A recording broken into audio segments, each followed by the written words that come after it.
Hey guys, how we doing? It is a beautiful Thursday here in Central New York. Up on the porch today, over there is where my office is. That's where I get my work done.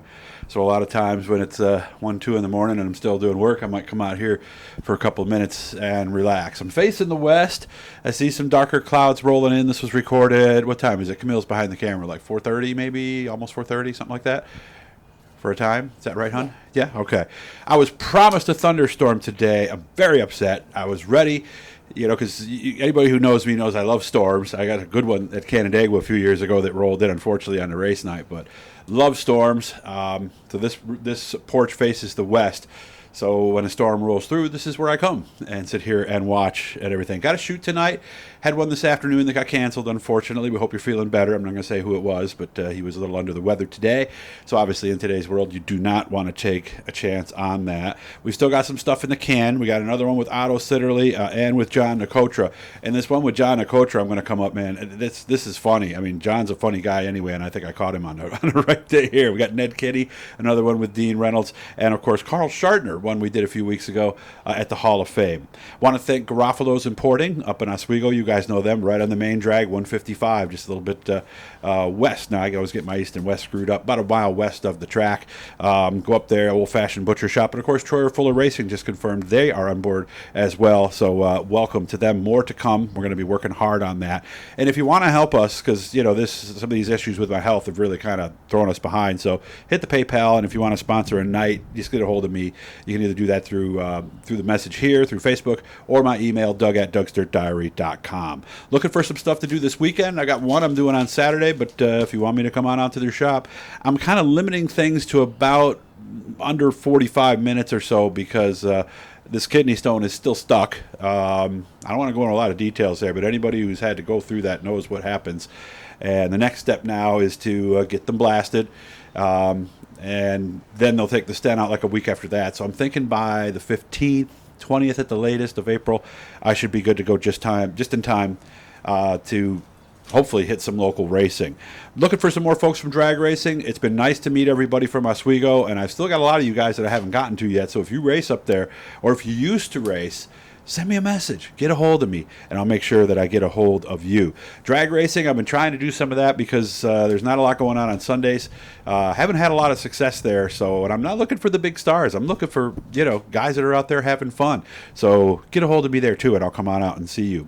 I see some tracks are canceling for this weekend early, and I'm sure the weather is obviously a big factor for that. And it kind of gets me arguing with myself a little bit, and I think maybe more this year than in years past. Why are we always in such a hurry to get going? I mean, I know that we have a short season, September, early October. So really, when you think about it, there's only about 5-6 months at the most. But this year, I think things are different because I kind of wonder why we're in such a hurry. Many guys are not done. Many teams are not done. They're looking for parts. They're looking for things that they can't find right now. So, and if you saw my chat with Tana there earlier in the week, we talked about when to rain out and when to cancel. Obviously, I tend to err on the, let's wait a week and stuff like that, where Tana is more like, let's go. And she was right on a lot of the things she said. It's just that we come at this differently, and I know some of you guys do too. Probably most of you are somewhere in the middle. But especially now with the part shortages, I kind of more lean into, let's not be in such a hurry to get out there, because some guys might get out there and not be ready. And tires and stuff and everything, steering boxes, the shafts in there. A lot of people don't have their engines back. We just got another update from Hoosier. The prices are going up there. Nice thing is, it sounds like race fuel won't be going up quite as much. So that's good news right there. So, and the other thing with going early is a lot of times, and you guys have been to some tracks where they've done this, they've gone early and the track gets rough. So, but again, that's a debate that only the sponsors and, of course, the promoters and the track owners can decide. Been watching a lot of basketball, the Final Four. One thing always gets me are these commercials that run during these broadcasts. And actually one other one I'm going to bring up too. This is kind of more like some of the Doug's Thoughts that I used to do. You ever notice when it's like a commercial for chips or dips or beer or something like that, and they show everybody watching the game, they're always happy. Their team's winning. Why don't they show the commercial where their team's getting crushed by 25 and it's towards the end of the game, and everybody's like, no, I don't want any more chips. Get the beer away from my team's getting their butts handed to them. Where's that commercial? I always wondered that. And along the same lines, they always show the pregnancy commercials for the pregnancy tests, right? Why don't they show the people who are like, oh, no, I'm pregnant. No, my husband's going to kill me. Something like that. Where are those commercials? The young couple who's freaking out because of that. It's always, oh, we're so happy, when in reality, probably most of the tests are used for other situations. We need some local racing, though, that we really do. I've been watching some NASCAR. I watched last weekend because Circuit of the Americas, COTA, is probably one of my favorite courses in the world, and I think maybe the premier road course. Of course, last year they ran it in a monsoon, so nobody really got a chance to see how racy this track is, but I liked what I saw until the end of the race. What is it with NASCAR that at the end of the race, whoever's in front's going to get run over, taken out, use 8 tires, or in the case of the truck race, 12 tires to turn, and the guy went from 4th to 1st to win? I mean, I know it. I know. They've got pressure. There's millions and millions and tens of, sometimes hundreds of millions of dollars on the line for these teams. But when is NASCAR going to do what local tracks do and black flag somebody who takes somebody out to get a win? That's probably one of the biggest reasons I like local races, because we're going to do that. We're not going to, just let somebody take somebody out on the last lap, drive them up into a wall, or just bump them up the racetrack and drive under them. That's why I like what we do at the Dirt and Oswego and other places like that. And, of course, drag racing, there's none of that at all. I've been watching a lot of NHRA stuff, been watching some dirt stuff on MAV, but it just seems like every time I turn on a NASCAR race, I just sit there and go, why did I just waste my time? And speaking of time, where is the clock for overtime? They call it overtime, but there's no clock. Come on, it's extra laps. You know what? How much time do I have, Camille? 3 minutes and 18 seconds. 3 minutes, 18 seconds. I'll tell you a quick story here. I was telling this one to somebody the other day. Of course, when I came in racing in 1990, no idea. I'd never been to a dirt race before. I'd been to NHRA. I'd been to Watkins Glen. We used to go to the Glen twice a year.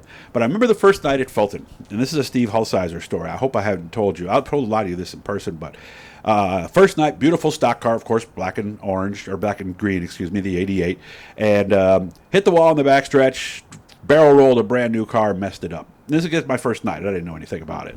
I'm in pay line later because back then I had to wait in line with the drivers to get paid. And I didn't know it, but Steve was standing in front of me in the line, and he's telling his buddies about his crash. And I'm paraphrasing, of course. I don't remember the exact language, but, I figured I was either going to dig in or maybe bounce off the wall or glance it or something. He goes, it dug in and I flipped her good. And he starts laughing, and I'm like, as a newbie, as my first race, I still worked in baseball for another season after that. And it was like, this is what this is like, huh? I think I'm going to like this. And, of course, that was 1990, early 1990, and here we are all these years later, and we're still here doing it. For somebody with ADHD, who can't stay focused on anything, it's nice to know that I've stayed focused on racing.